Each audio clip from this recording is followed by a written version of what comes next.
It's beneficial for us all. It's a cost-effective system, but primarily it's to increase our safety and get the guys home.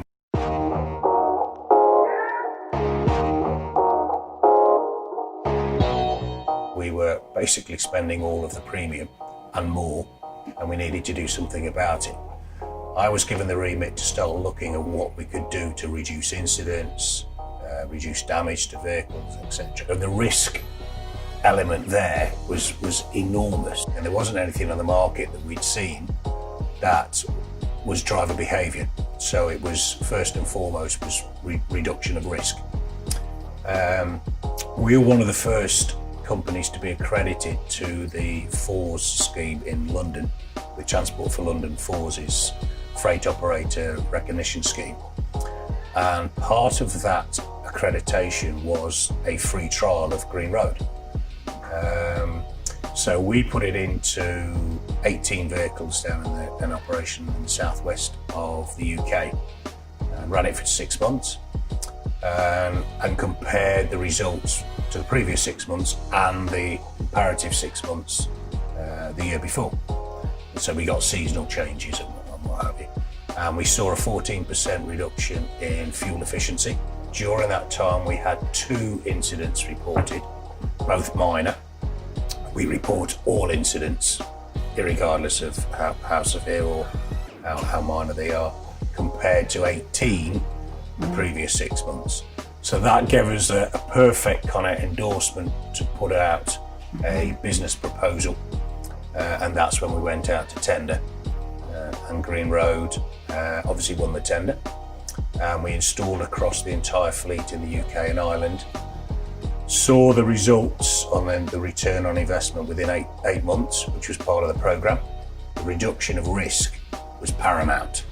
The fact that we could also have the security element as well obviously meant that we'd got the 2 wins. Prior to our partnership with GreenRoad, we were circa about 850 incidents reported in the UK and Ireland, which was a significant number. Our premiums with our insurers were getting higher year on year. Year to date, we're trending at the moment to reduce again. So figures suggest we will be around about the 70 incident mark.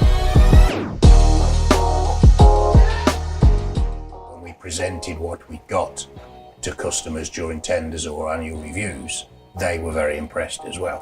One of the things that we introduced was last year was a World Cup for all the countries that had got GreenRoad. So I compiled that, and it's based on scores, based on idling scores, based on driver score, individual scores. And that provokes a little bit of competition as well. By default, Brazil and Spain were the top 2 countries, as you would expect.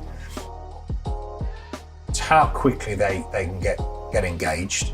They want to do better, because prior to that installation, I include them on the communications about the KPIs and the World Cup and the Champions League. So they see what they've got to try and attain and aspire to. I mean, obviously technology inside vehicles has advanced, and it's advancing at a rapid level with various gizmos. But you've still got that human element that drives the vehicle. If you get the driver behavioural bit correct, there's a direct correlation between a safer driver and a fuel efficient driver. They drive now on a more sedate approach.